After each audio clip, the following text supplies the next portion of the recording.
사사기 19장 말씀입니다. 사사기 19장 1절도 이스라엘에 왕이 없을 그때 이렇게 하죠.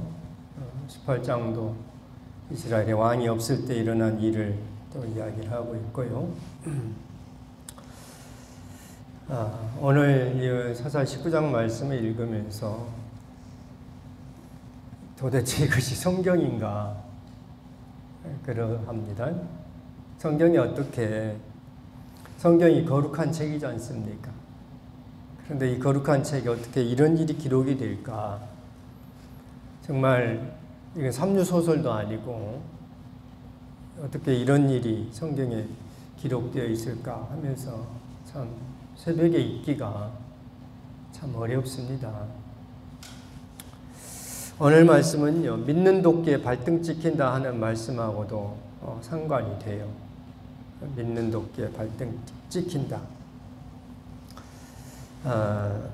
참 말씀을 읽을 때, 또 말씀을 준비할 때, 설교를 준비할 때 본문의 내용이 이야기할 것이 많으면요, 참 설교자가 신이 납니다. 그런데 이 내용을 가지고 무슨 설교를 해야 하는가 이렇게 하면은 참 설교가 잘 안 돼요.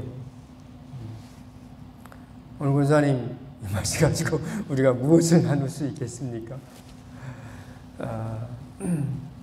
오늘 말씀의 내용은 이러죠. 에브라임에 속한 레위인이 첩을 둬요. 17장은 유다, 베들레헴에 속한 레위 사람 이야기였죠. 오늘 19장은 에브라임에 속한 레위 사람입니다.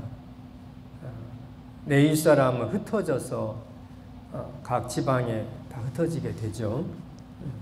근데 이 레위 사람이 첩을 둡니다. 그런데 이 첩이 행음하고 자기 남편에게도 도망치죠. 못된 짓을 하고 이제 남편에게서 도망하고 친정으로 도망칩니다. 그리고 4개월이 지나자 첩이 돌아오지 않으니까 이 레위 사람이 첩을 데리러 간 겁니다. 친정집으로 데려간 거죠.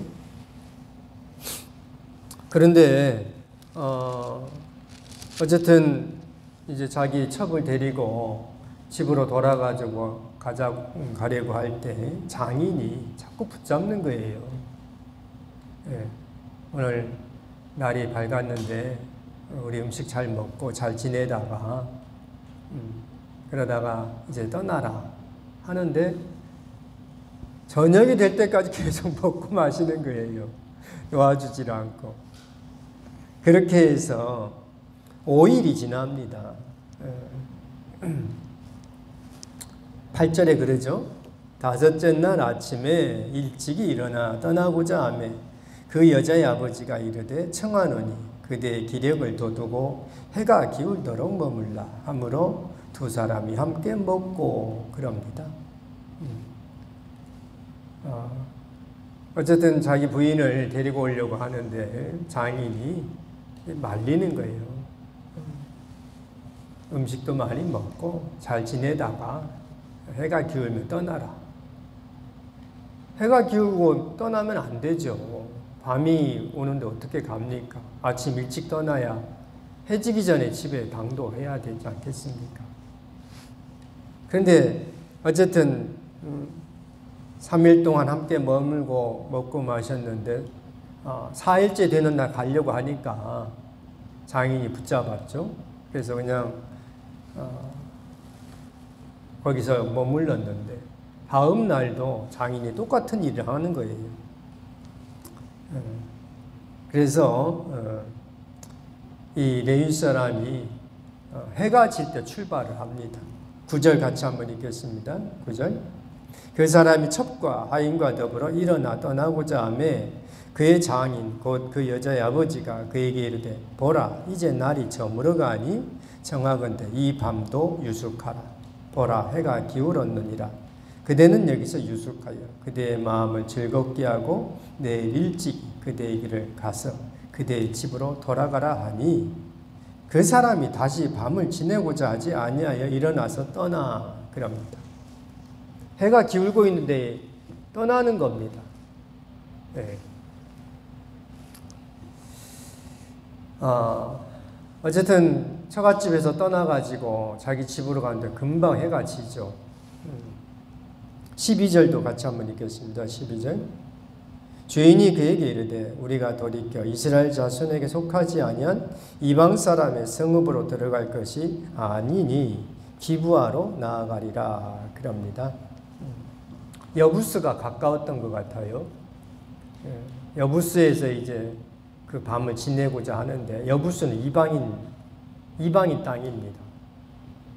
그래서 레위인이 이방인 땅에서 자지 말고 기브아라, 이스라엘에 속한 기브아에 가서 잠을 자자. 거기서 쉬고 출발하자. 그렇게 한 겁니다. 그래서 기브아로 들어갑니다. 오늘 본문은요, 이 기브아에서 벌어져요. 기브아에 갔는데 나그네지 않습니까? 나그네를 한 사람도 영접을 하지 않는 거예요. 당시에는 여관 이런 시설이 없어요. 다 가정집에서 나그네를 맞아서 이렇게 하룻밤 잘 수 있도록 그렇게 배려해야 합니다. 하나님 말씀에 나그네를 잘 대접하라 그 말씀이 있죠. 그런데 아무도 거들떠보지 않아요. 15절도 있겠습니다. 기브아에 가서 유숙하려고 그리로 들어가서 성읍 넓은 거리에 앉아 있으나 그를 집으로 영접하여 유숙하게 하는 자가 없었더라 그럽니다. 그런데 한 노인이 일을 마치고 돌아오면서 나그네가 서 있는 것을 보고 자기 집으로 데려가죠.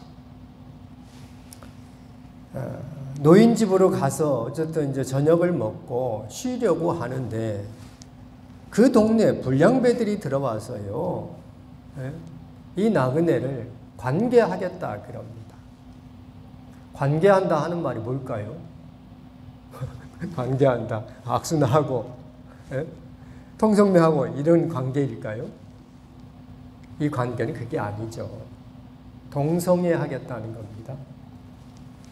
22절 읽겠습니다. 22절.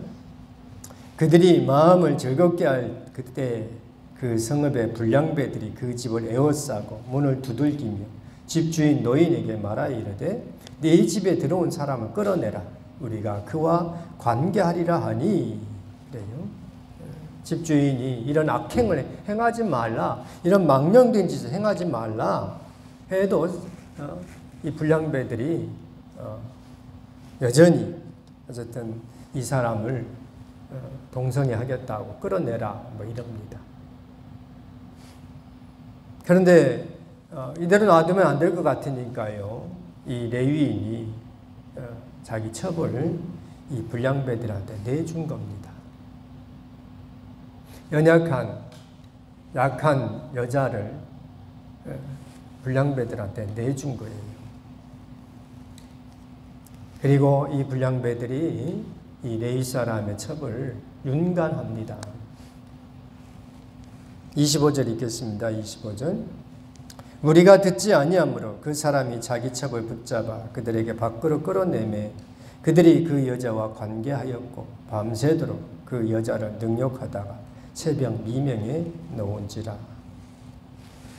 결국 레위인의 첩이요, 윤관을 당해가지고 죽습니다. 이제 놀라운 것은요, 이 레위인이 자기 첩의 그 시신을 집으로 돌아가서 12조각으로 내는 거예요. 29절도 있겠습니다. 29절. 그에게 이르되 일어나라, 우리가 떠나고자 하니 아무 대답이 없는지라. 이에 그 시체를 나귀에 싣고 행하여 자기 곳에 돌아가서 그 집에 이르러서는 칼을 가지고 자기 첩의 시체를 거두어 그 마디를 찍어 12덩이에 나누고 그것을 이스라엘 사방에 두루 보내매. 그래요.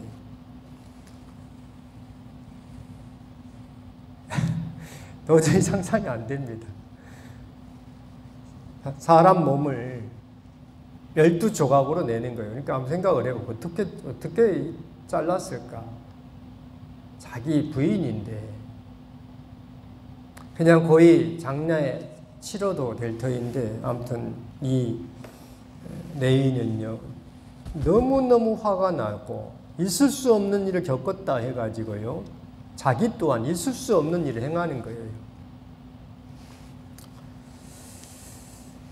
동족인 이방인으로 이방인은 여부소를 가지 않고 동족인 기브아로 들어갔는데 기브아에서 엉뚱한 일을 당해버린 겁니다.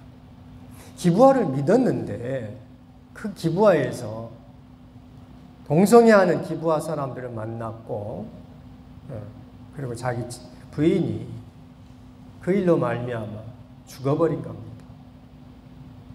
거기서 끝나야 될 터인데 이 사람이 너무너무 화가 나서 어쨌든 자기 부인의 시신에 12조각 내어가지고 이스라엘 각 지파에 보내는 거예요.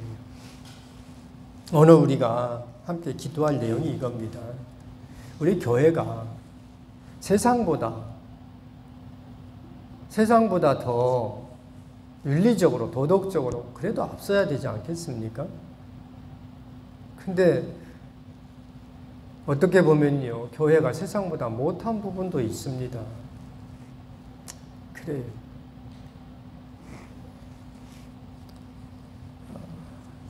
제가 교회들을 이렇게 보면요 정말 싸우지 않는 교회가 없어요. 다 다툼이 있는 교회가 대부분입니다. 또 교회 안에요 성적으로 얼마나 타락했는지 교인들끼리 눈 맞아가지고 그 못된 짓을 하는 그런 교회가 정말 많아요.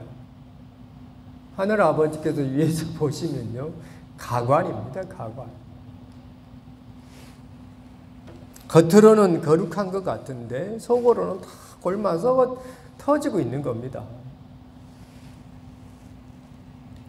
오늘 나그네가 기브아로 가리라 했는데 기브아에서 엉뚱한 일을 만나버렸고 기브아를 믿었는데 동족인 기브아를 믿었는데 믿음으로 사는 줄 알았는데 그 기브아에 있는 자기 동족들이 동성애를 하겠다고 자기 부인을 윤관해서 죽여버리는 이것이 오늘 우리 교회의 모습이 아닌가 싶어요. 그래서 오늘 우리가 정말 하나님 앞에서 정말 바르고 아름답고 거룩하게 살아야 되지 않을까 싶습니다. 적어도 세상보다는 우리가 더 거룩해야 되지 않겠습니까? 오늘 말씀을 통하여서 하나님 우리에게 이렇게 말씀하시는 거예요. 너희마저 타락하면 안 되지. 세상 사람들도 그럽니다. 자기들은 못된 짓 하면서 우리 보고는요. 너희는 그러면 안 되지. 그래요. 그게 맞는 말입니다. 우리마저 그러면 안 되는 거예요. 세상이 다 잘못된 길로 가도 우리는 잘못된 길로 가면 안 되는 거죠. 그런데 교회인지 세상인지 구분이 안 될 정도로 좀 되어가고 있는 모습을 보면서 오늘 이 새벽에 정말 가슴을 치면서 하나님 잘못했습니다. 하나님 용서해 주십시오. 그리고 적어도 세상 사람보다는 나은 도덕관념과 윤리관을 가지고 그래도 세상 사람이 우리한테 기댈 수 있는 그런 기브아가 되어야 되겠습니다. 기도하겠습니다. 거룩하신 하나님 아버지 은혜를 감사합니다. 부족하고 연약한 우리를 통하여서 하나님의 영광이 드러나야 되는데 오히려 교회가 부족하고 연약하여서 하나님의 영광에 먹칠하지 않을까. 존귀하신 하나님 아버지 오늘 기브아에서 일어난 이 일을 통하여서 우리 모든 성도들이 다 각성하게 해주시고 깨어나게 하시고 아버지 앞에서 거룩한 삶을 살 수 있는 우리 모든 성도들이 되게 하여 주시옵소서. 예수 그리스도 이름으로 기도드립니다. 아멘.